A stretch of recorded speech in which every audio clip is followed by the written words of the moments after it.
Assalamu alaikum 10th class. I am your mathematics lecturer Iram Mushtaq from the platform of Punjab Group High School Jadawala. Students, hope you are fine and well. Today 17th July 2020 we are going to discuss review exercise of chapter 4 in this lecture. Students, as you know, we have completed our chapter 4 from textbook. We will also discuss chapter 4 from our summer vacation homework in tomorrow's lecture. Students, review exercise में आपके पास MCQs हैं, वो MCQs इंशाल्लाह हम cover कर लेंगे कल जब हम समर वेकेशन होमवर्क का जो है वो एमसीक्यूज़ और शॉर्ट क्वेश्चंस और लॉन्ग क्वेश्चंस करेंगे। उसके बाद इसका हमारे पास क्वेश्चन नंबर 2 है रिव्यू एक्सरसाइज का, जो कि शॉर्ट क्वेश्चंस हैं, बहुत ज़्यादा इंपॉर्टेंट हैं। अक्सर जो चैप्टर्स के शॉर्ट क्वेश्चंस पूछे जाते हैं वो आपकी रिव्यू एक्सरसाइज के हैं, क्योंकि ये रिव्यू एक्सरसाइज एक्चुअली आपके पूरे चैप्टर की एक तरह से रिवीजन होती है और उसी चैप्टर के सारे इंपॉर्टेंट क्वेश्चन जो है वो इसमें शामिल होते हैं। तो आपने इन रिव्यू एक्सरसाइज के जो जितने भी आपके पास क्वेश्चन हैं, एक तो आपने इनको नीट नोटबुक पे नोट भी करना है और दूसरा आपने इनको अच्छे तरीके से रिवाइज भी करना है, जो डेफिनेशंस हैं या साथ साथ जो क्वेश्चंस हैं उन सबको। फर्स्ट ऑफ ऑल हमारे पास है जी डिफाइन आर रैशनल फ्रैक्शन। तो रैशनल फ्रैक्शन क्या होती है बेटे? कोई भी एक फ्रैक्शन जो हमारे पास होती थी सिंपल, उसे हम रैशनल जो है वो नंबर कह देते थे। तो अगर जो है वो उसके साथ कोई वेरिएबल मौजूद हो, यानी कि कोई वो पोलिनोमियल की फॉर्म में हो, तो न्यूमरेटर और डिनोमिनेटर, तो फिर हम उसे रैशनल फ्रैक्शन कहते हैं। an expression of the form n of x over d of x, n for numerator, d for denominator। और यहाँ पे ये जो x है ये शो कर रहा है कि ये n of x यानी ये कोई पोलिनोमियल है। with d of x must not be equal to 0 and n of x and d of x are the polynomial in x with real coefficients is called a rational fraction। ये rational fraction है। every rational fractional expression can be expressed as the quotient of two polynomials। तो कोई भी जो fractional expression होता है आपके पास, आप उसको डिवाइड करके दोनों के क्वोशंट की फॉर्म में, दो पोलिनोमियल्स की फॉर्म में शो करवा सकते हो। What is proper fraction? Proper fraction में बेटे जो न्यूमरेटर होता है उसकी जो डिग्री है वो हमेशा लेस देन होनी चाहिए, डिनोमिनेटर से इक्वल भी नहीं होनी चाहिए उसके। डिग्री क्या है अब आपको कैसे पता चलता है? किसी एक पोलिनोमियल में जो हाईएस्ट पार होती है किसी वेरिएबल की, तो वो उसकी डिग्री है। तो आपके पास जो है वो यहाँ पे जैसे आप रैशनल एक्स फ्रैक्शन, एक ऐसा रैशनल फ्रैक्शन यानी होना उसे रैशनल फ्रैक्शन ही चाहिए, n of x divided by d of x where d of x is not equal to 0। ये बात तो कंफर्म है कि डिनोमिनेटर को कभी भी 0 नहीं होना चाहिए, चाहे वो रैशनल नंबर की हम डेफिनेशन पढ़ रहे हो या रैशनल फ्रैक्शन के बारे में पढ़ रहे हो।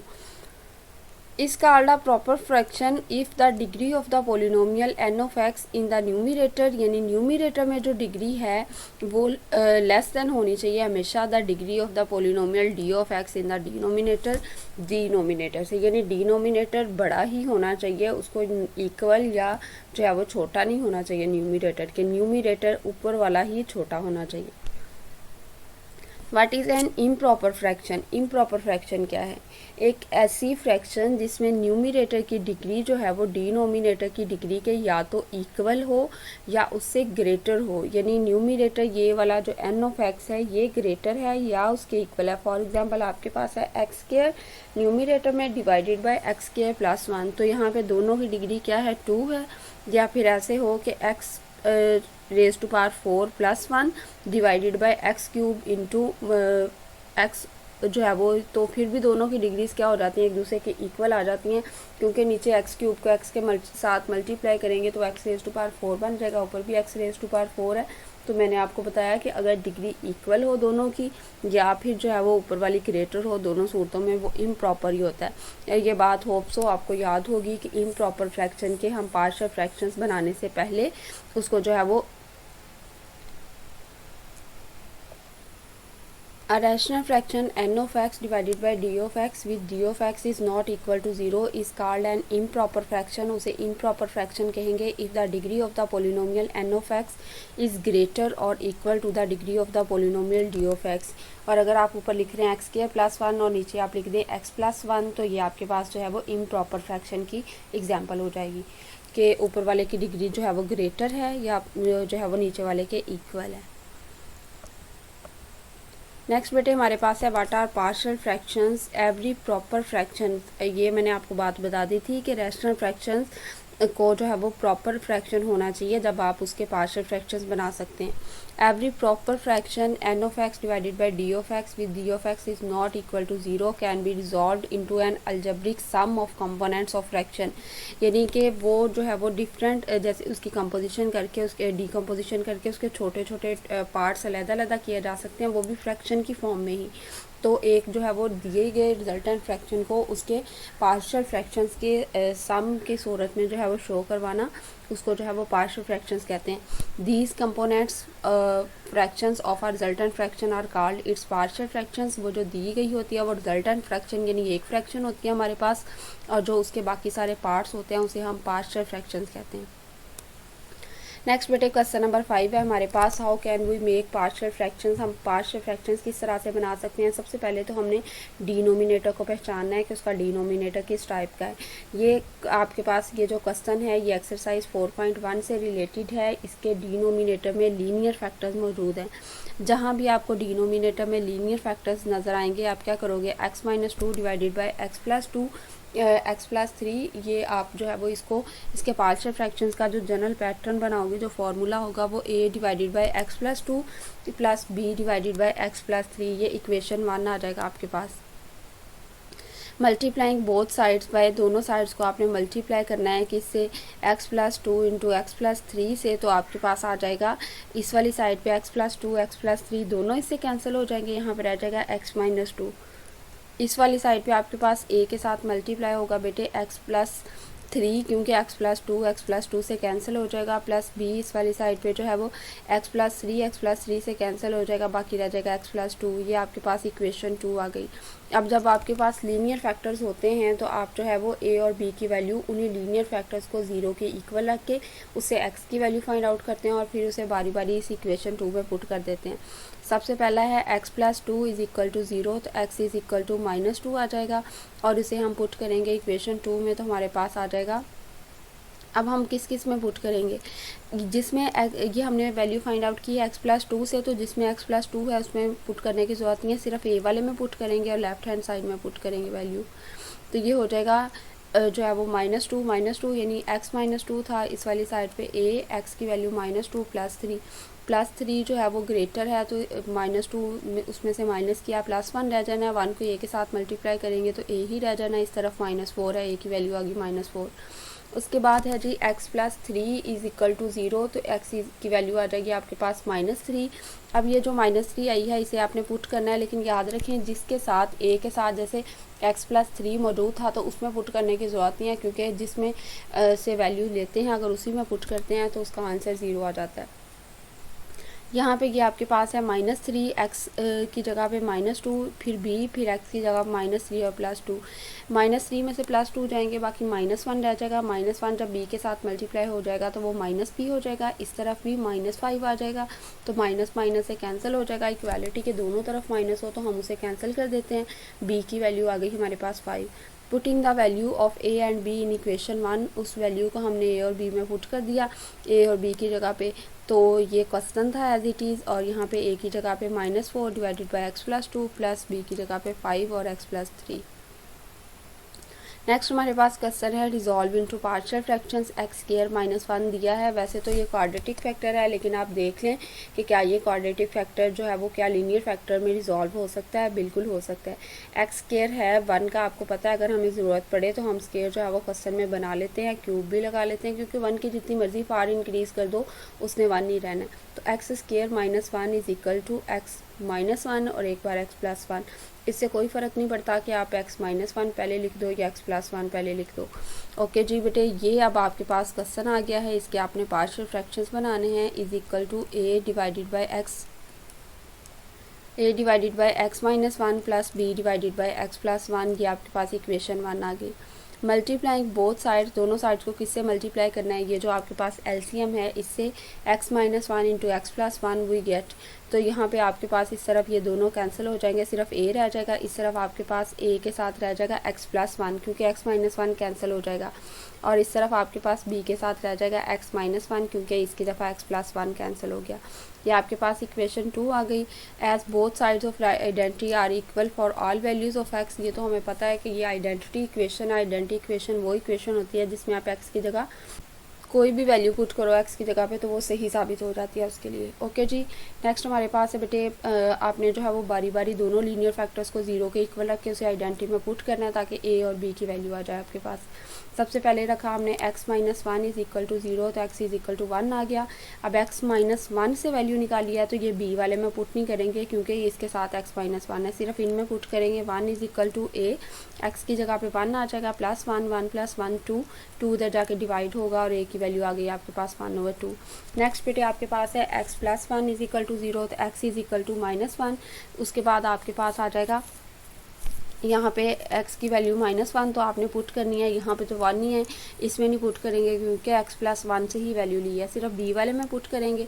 b इंटू x माइनस 1, तो x की जगह पे आ जाएगा -1, ये हो जाएगा -2, तो -2 डिवाइड होगा उधर जाके, तो ये क्योंकि ये b के साथ मल्टीप्लाई हो रहा है उधर जाके डिवाइड होगा, तो b इज इक्वल टू -1/2।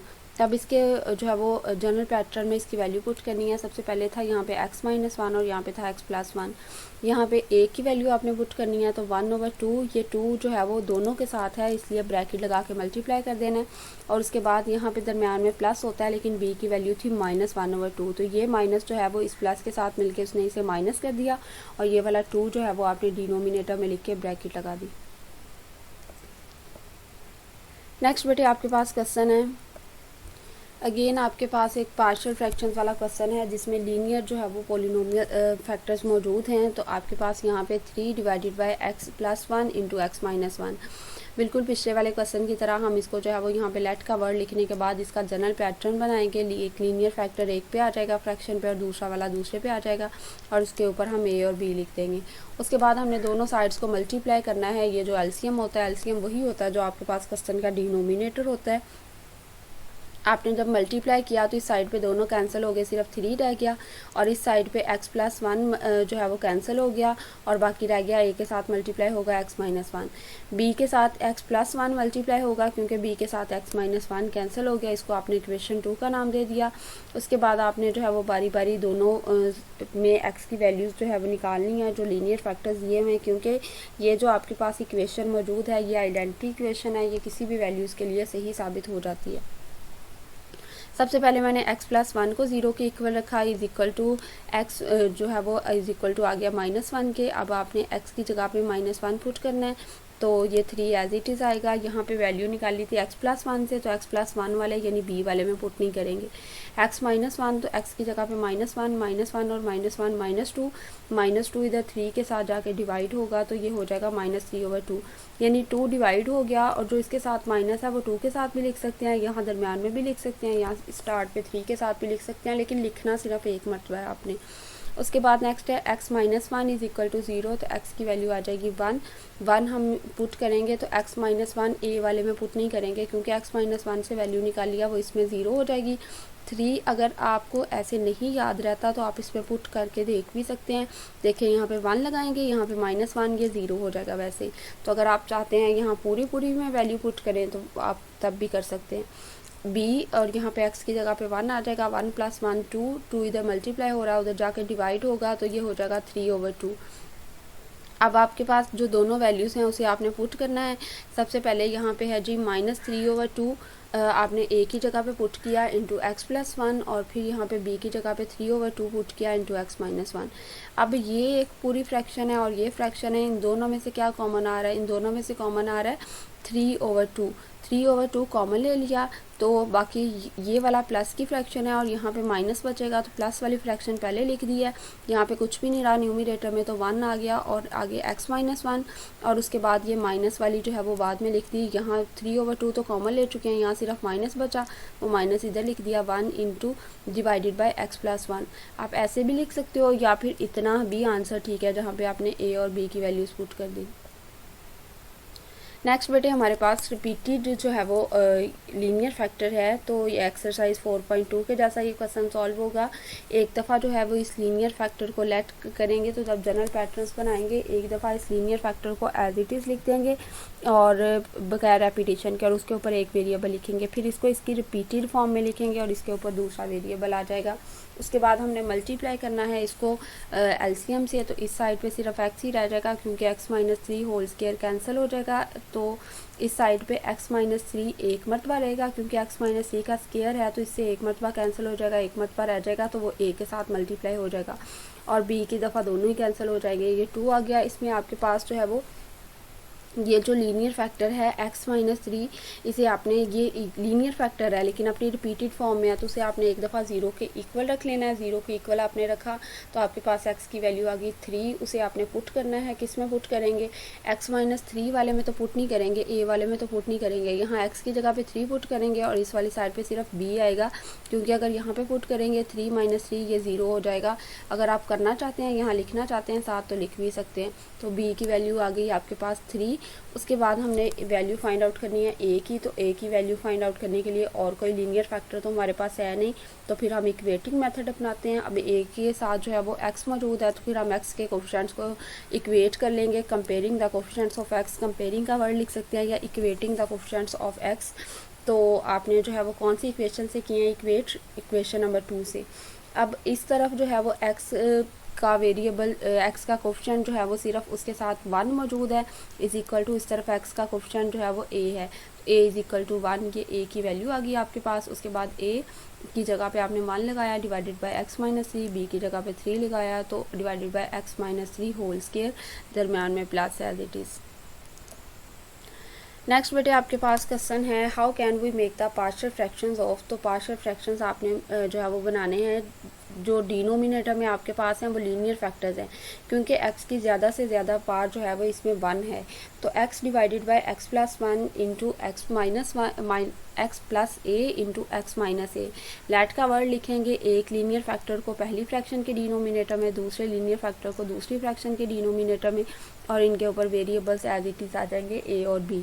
ये इक्वेशन 1 होगी। अब इसको मल्टीप्लाई करना है हमने, जो है वो जो इसका एलसीएम है, एलसीएम वही होता है जो आपके पास उस क्वेश्चन का डिनोमिनेटर होता है। इस साइड पे x रह जाएगा, ये दोनों कैंसिल हो जाएंगे। इस साइड पे x प्लस a जो है वो कैंसिल हो जाएगा और बाकी रह जाएगा a इंटू x-a, और इस तरफ जो है वो b के साथ रह जाएगा x प्लस a, क्योंकि x-a कैंसिल हो जाएगा, और ये हमारे पास आइडेंटिटी इक्वेशन आ गई।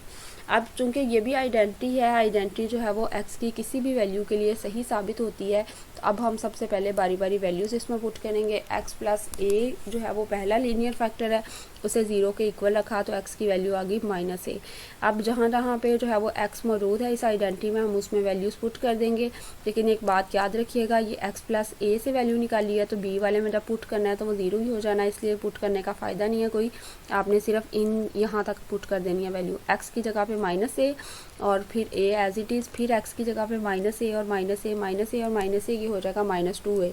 -2a इधर जो है वो a के साथ, इस वाले a के साथ मल्टीप्लाई हो रहा है, उधर इस वाले -a के साथ जाके डिवाइड होगा, माइनस माइनस से कैंसिल हो जाएगा, a भी a से कैंसिल हो जाएगा, डिनोमिनेटर में 2 रह गया, न्यूमिनेटर में कुछ भी नहीं है तो हम 1 लगा देंगे। a की वैल्यू आ गई 1/2। उसके बाद हमने दूसरा लीनियर फैक्टर लिया, now x minus a is equal to 0, तो x की वैल्यू a आ गई।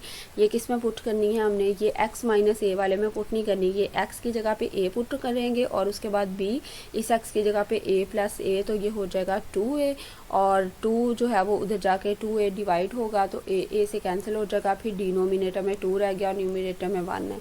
तो आपने वैल्यूज़ पुट की, वैल्यूज़ पुट करने के बाद आपके पास आ जाएगा 1/2 यहाँ पे a की जगह पे, और यहाँ पे b की जगह पे आपके पास आ जाएगा 1/2, और यहाँ पे x प्लस a था और x माइनस a। तो इन दोनों में से क्या चीज़ सेम है, 1/2, तो यहाँ पे फिर सिर्फ रह जाएगा 1 डिवाइडेड बाय x प्लस 1। अब आप सोचेंगे कि यहाँ 1 तो कॉमन ले लिया, फिर यहाँ पे क्या रहा, तो न्यूमिनेटर में जब कुछ भी नहीं है तो आपने 0 नहीं लिखना, क्योंकि 1 फिर 0 के साथ मल्टीप्लाई होगा तो 0 हो जाएगा, इसलिए 1 लिख देना आपने, और यहाँ भी 1। अच्छा, नेक्स्ट आपको उन्होंने कहा हुआ कि ये इक्वेशन आइडेंटिटी है, क्यों, तो आइडेंटिटी होने के लिए सिर्फ यही बात ज़रूरी है कि आप उसमें एक्स की कोई भी वैल्यू लगा दो, वो सही साबित हो जाती है। आपने लिखना है yes x plus 3 whole square is equal to x के plus 6x plus 9 is an identity because it is true for all values of x. और अगर आप एग्जाम्पल के तौर पर आप यहाँ लिखते हैं for example x is equal to 2, आप इसमें 2 पुट करेंगे तो इसकी दोनों साइड्स इक्वल आ जाएंगे। आपने बेटे रिव्यू एक्सरसाइज 4 का जो शॉर्ट क्वेश्चंस का पोर्शन मैंने आज आपको कवर करवाया, इसको आपने नीट नोटबुक पे लिखना है और रिटर्न प्रैक्टिस करनी है इसकी रफ नोटबुक पे। क्यूरीज को डिस्कस कर लेते हैं। सबसे पहले बेटे कन्वर्ट करते हैं इम्प्रॉपर फ्रैक्शन को प्रॉपर फ्रैक्शन में डिवीजन मेथड से। जो मैंने आज आपको डेफिनेशंस करवाई उनके साथ आप रेलिवेंट एग्जांपल पूरा चैप्टर पढ़ चुके हैं, आप कोई भी लिख सकते हैं। और इम्प्रॉपर फ्रैक्शन का हमें कैसे पता चलता है? इम्प्रॉपर फ्रैक्शन में आपके पास जो न्यूमिनेटर होता है उसकी डिग्री या तो इक्वल होती है या ग्रेटर होती है डिनोमिनेटर से। तो इस तरीके से आप पहले उसे डिवीजन मेथड से कन्वर्ट करेंगे तो आपके पास उसके पार्शियल फ्रैक्शंस बनेंगे। उम्मीद करती हूँ स्टूडेंट्स आज के लेक्चर की मदद से आप अपना होमवर्क टास्क कंप्लीट करेंगे। अल्लाह ताला आप सबको अपने हिफ्ज़-ओ-मान में रखे। Thank you students. अल्लाह हाफिज़।